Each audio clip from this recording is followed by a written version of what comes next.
Some songs capture a moment so well, you can smell summer at 60 miles an hour, or feel the cold steering wheel as you're driving away from someone you never thought you'd say goodbye to, or you can still taste the gum in your mouth before your first kiss. It's like there's 3.5 minutes for every moment that you really felt alive.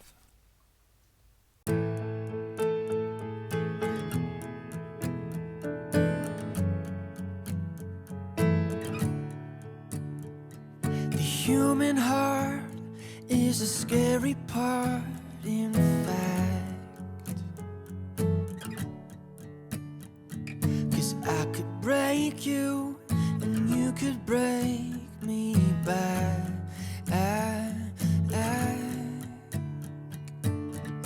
Though my head says just forget it, you get hurt and you'll regret it.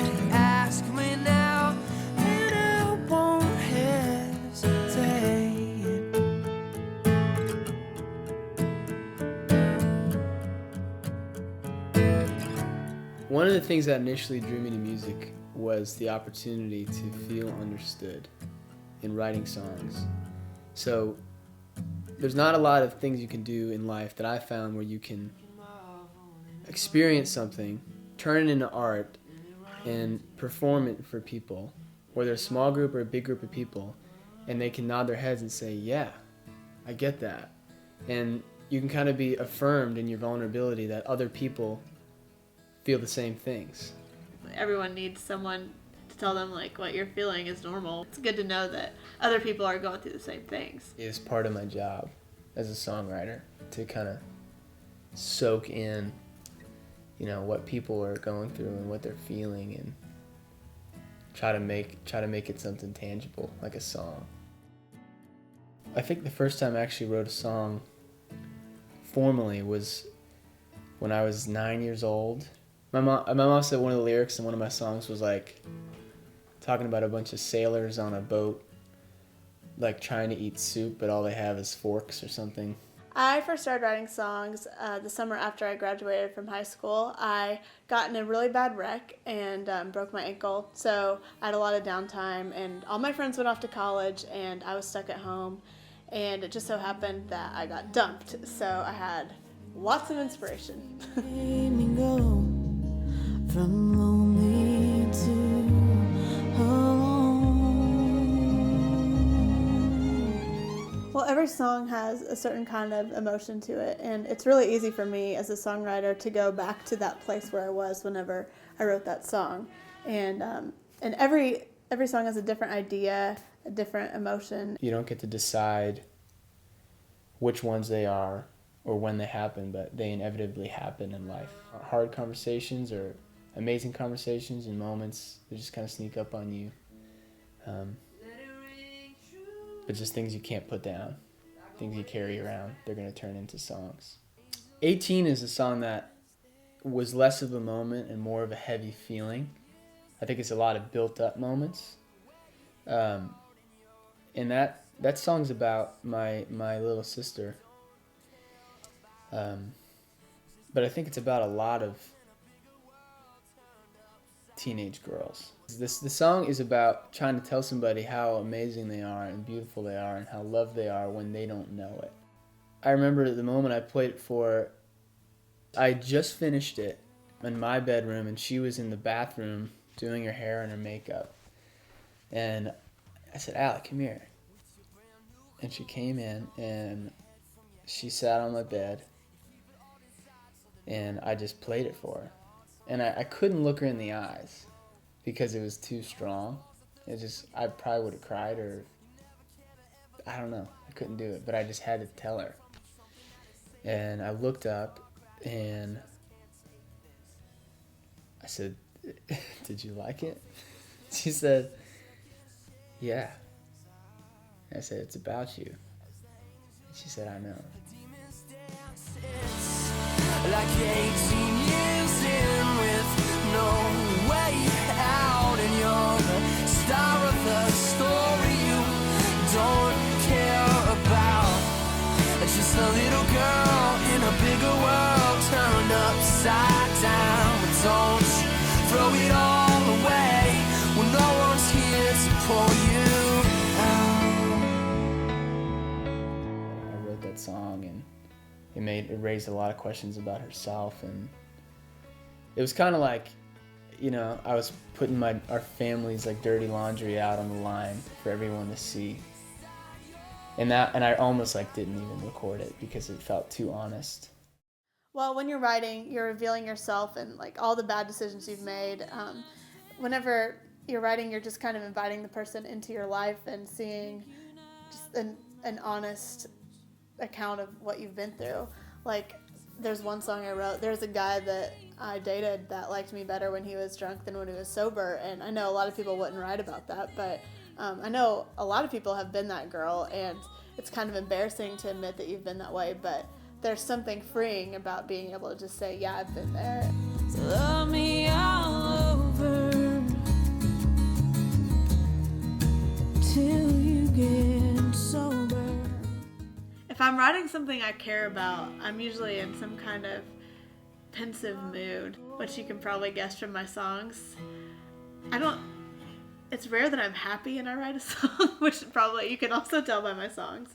Songs come on the days when you're sure about something or really unsure about something, but it's not really usually gray. If I'm going to write a song about a certain topic, I usually open up a notebook. I'll get my computer out. And I start playing guitar, playing a piano, and I set a mood. And then that mood will inform a melody, and that melody will inform a message. I'll type out everything I can think of that relates to the idea. It's not necessarily directly related to it, but it's something that is kind of in the same family. And then I start saying words, and it starts with mumbling stuff, and maybe you hear a mumble that sounded like a phrase, and then you are basically led to that one concrete line that you feel like you can base a whole song off of. I was in a big van on the way from Florida to Tennessee, so we were driving like 14 hours. So we were kind of stuck for a while, and I was listening to Kate York, and it's a song called Harley Sunday, and I heard the lyrics as, if I die holding on to you, I've got nothing. And I was like, oh, that's so cool. I wish I would have written that song.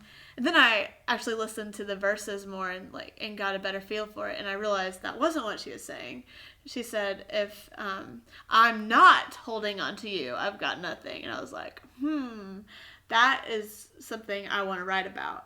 I went home and just kind of brainstormed about it. I think I got out my guitar and I played some chords and I tried to get a good vibe for the song and just started singing with it. I think first I had the chorus. I just had, I've got nothing, if all I've got is you. I said that twice. And then I think I just thought of all the saddest things that you think about whenever there's a breakup, like, you know, you're standing with someone and you feel like. It just so happened that during this writing process, my best friend, she and her husband started having problems and she ended up leaving him. So I was able to take my conversations with her and kind of weave that into the song. It's about this couple I think they're married and they are splitting up, and you know, for better or for worse, we all know those are in the wedding vows. So I was thinking, what can I do to make that phrase cool and a little bit different?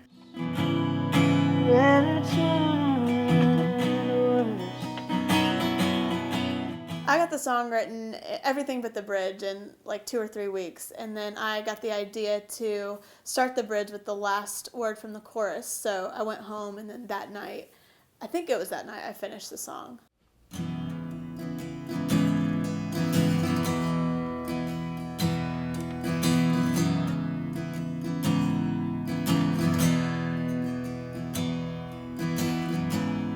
You're standing here with me, like we've never met. Your gaze is as empty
nothing. If I got is you, I got nothing. Oh, nothing. If I got is you.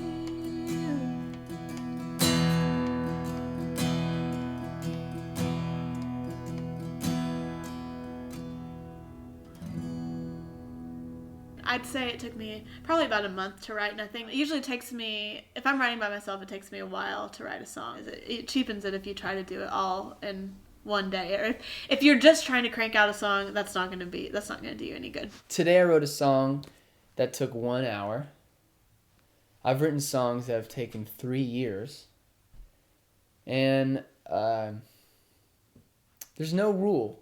There are some songs you finish and you feel satisfied because it was like an exercise and you've completed something, kind of like checking off a to-do list. And that really is an incredibly productive feeling. But there's other songs, the really special ones, that kind of come around every not so often. You feel like you uncovered something that was always there. When you read the words and you perform it and you share it with somebody and you kind of see the way they react, it's almost like you just discovered something more than you created something. All the Faint Lights is one of the songs that started with a heavy feeling. And the feeling was, man, I've tried a lot of things to feel whole and feel loved and to feel like I understood my life.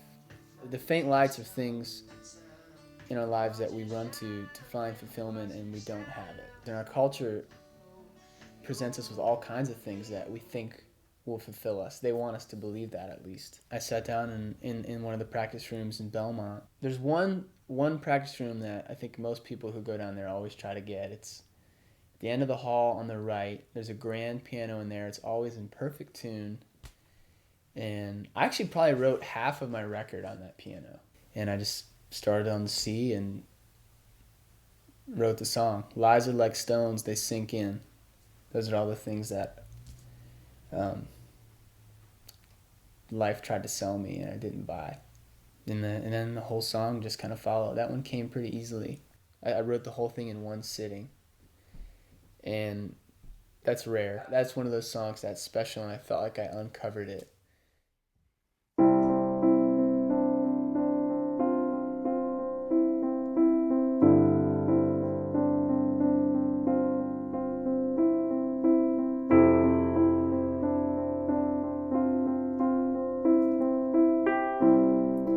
Lies are like stones, they sink in, pulling the air you breathe in. You can keep it inside. The devil will reside if you let him. Our hearts are all barricaded, and the poison's well decorated. But I wanna know love, I wanna be where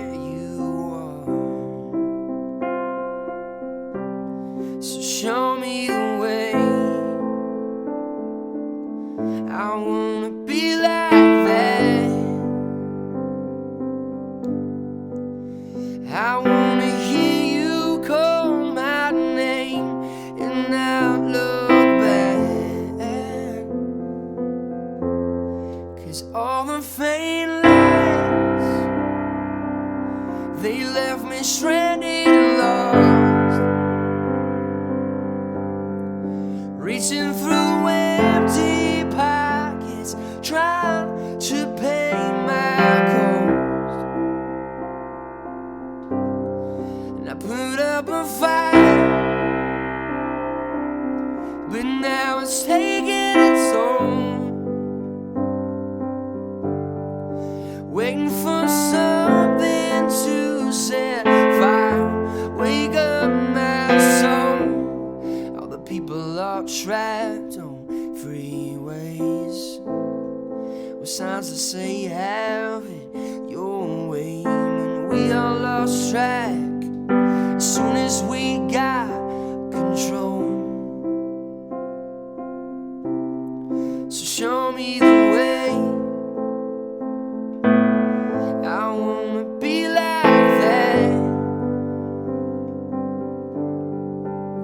I wanna hear you call my name and not look back.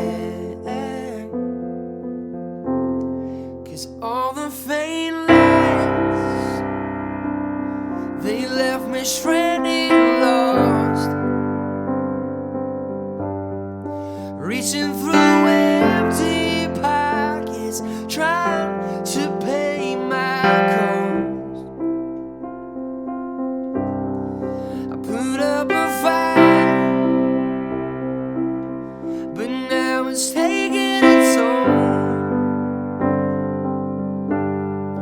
Waiting for something to set fire, wake up my soul.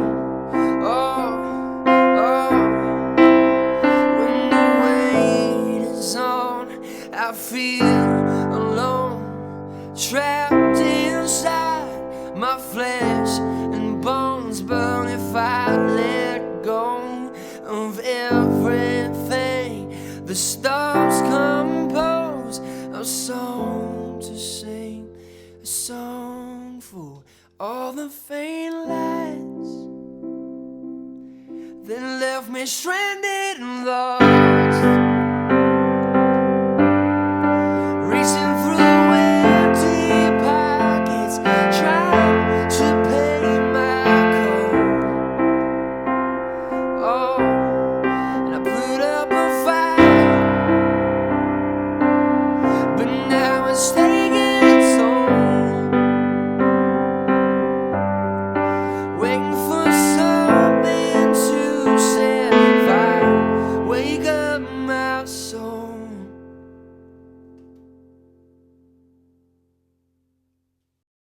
If I can unpack an idea or an experience I've had and share that with somebody else and they resonate with it, that's an addictive feeling. There's nothing that rivals writing songs for me as far as a skill and a passion. I think there's other things I could do, but nothing I love as much as playing music.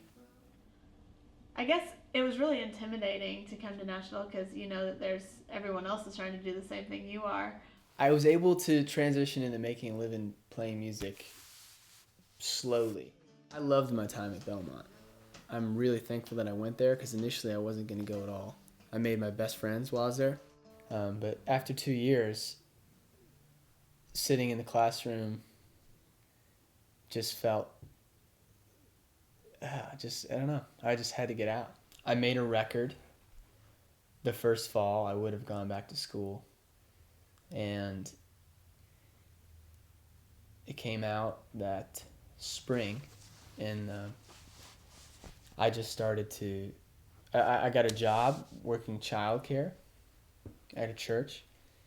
And that just got me a little bit of money every week.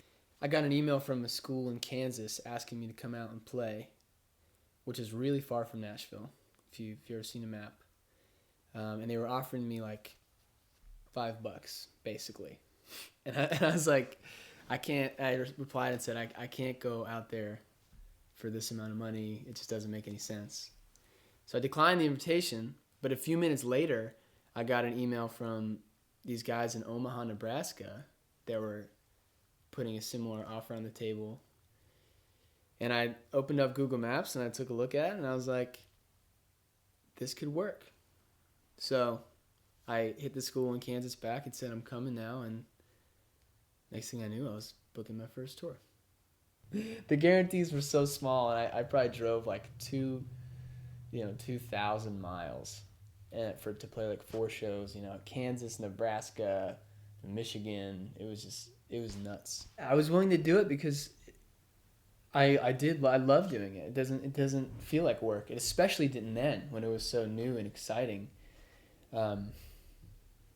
yeah, I mean, there's just nothing else I'd rather be doing. I was encouraged every step of the way, you know, that people were connecting to what I was doing in a really small way, but in a way that was enough. It was enough for me to say, okay, people get it. It's working. I'll drive another 8 hours to play for some more chicken fingers. A lot of music is like almost just it's kind of making it seem like it's working, you know? So I guess I made it seem enough like it was working, and that I was willing to work, which is the most important thing, for a college agency to pick me up, and then a publishing house here in Nashville to sign me. And that is what kind of took me to the next level. The bottom line is working and being willing to work for nothing for a period of time, because that's how you make it in music. I came down here and I thought, I'm going to give this a try and see if it works out, and if not, I know I could find something else. I played out a ton of writers' rounds. I remember like my junior and senior year of college, I think I played at at least two a week. Like Hotel Indigo, Bluebird Cafe, I mean, not Bluebird all that often, but Hotel Indigo all the time, the Commodore. I was just getting out there because I thought, I'll get discovered by somebody. So anyway, I talked to my rep at BMI, and she's a godsend. She really liked my music, connected with it, and set me up with, I think it ended up being like 7 publishers that she thought would get my music. So I would go in, meet with them, they give me feedback, and usually they'd said, we don't have room to sign anybody right now, but we like you, or sometimes they didn't like me too. I mean, it's not everyone's cup of tea, and that's just kind of how it is in the real world. To do anything in the music industry, you have to have some thick skin. I remember whenever I first started getting feedback from real publishers, and that was really scary. And I remember sitting in those meetings, and I would physically have to hold back my tears, because I thought, oh my gosh, like, when they're tearing apart my songs, it's me that they're tearing apart.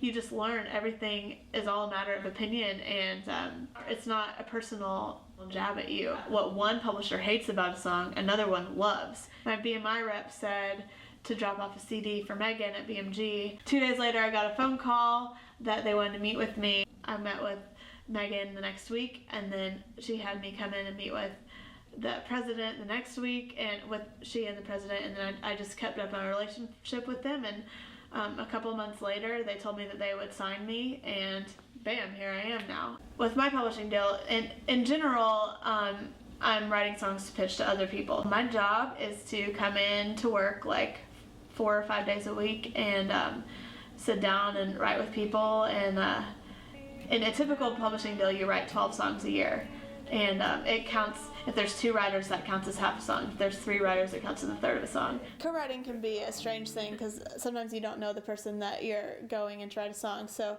that can be kind of nerve-wracking, because you don't know how you're going to click with them, and will they like your ideas? Will you like their ideas?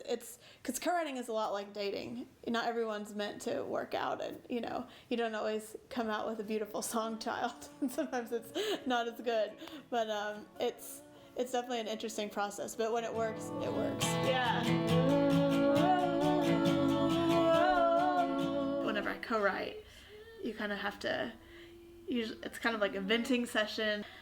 A lot of times, though, we'll just kind of talk about life. Like, you get in there, get to know the person a little bit, find out you're like on the fast track to knowing them. There's not very many secrets whenever you co-write, because you're just sharing like what's going on in your life, and maybe something will fuel a song. I keep this idea bank of songs, so you kind of, and then you go in and you meet your co-writer. So we'll go in, write for a couple hours, go to lunch together, and then for about an hour or so, which is always fun, and then usually come back and finish for another 2 or 3 hours. You can come out with a good song, a mediocre song, half of a bad song, half of it, you never know what you're going to come out with. If you don't get a song out of it, I think you come out with a friend. I'm just very meticulous, and I like to take time, and I'm always thinking, is there a better way that I could say this? When you don't drive away and think of all the things you could have said better. When you have that moment where you're like, there's nothing else I need to say to feel fully understood. You have to put your faith in it, and you're just like, yep, that's done. When a song's finished, I learn about the things that moved me. And when I share that song, I learn about the things that move everybody else. And I think those things are pretty universal. I think that vulnerability is at the heart of every great song, and whoever's singing it is putting everything out on the line. And it's that vulnerability that makes a song worth repeating.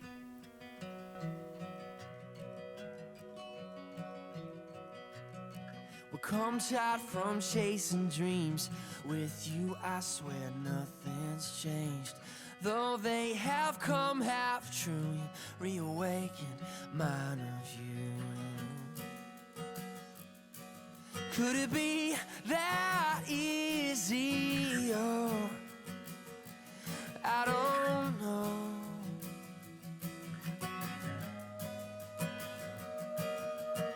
How many times do you set love free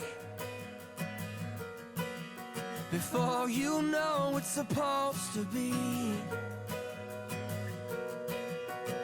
And how long do you wait and see before you know to run to me? Before you know, hey, hey.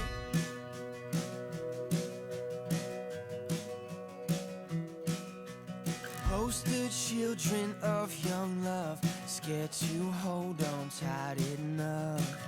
We're told to stay the course, I'm barging my way into yours. Oh love, you see me through a fire I surrender.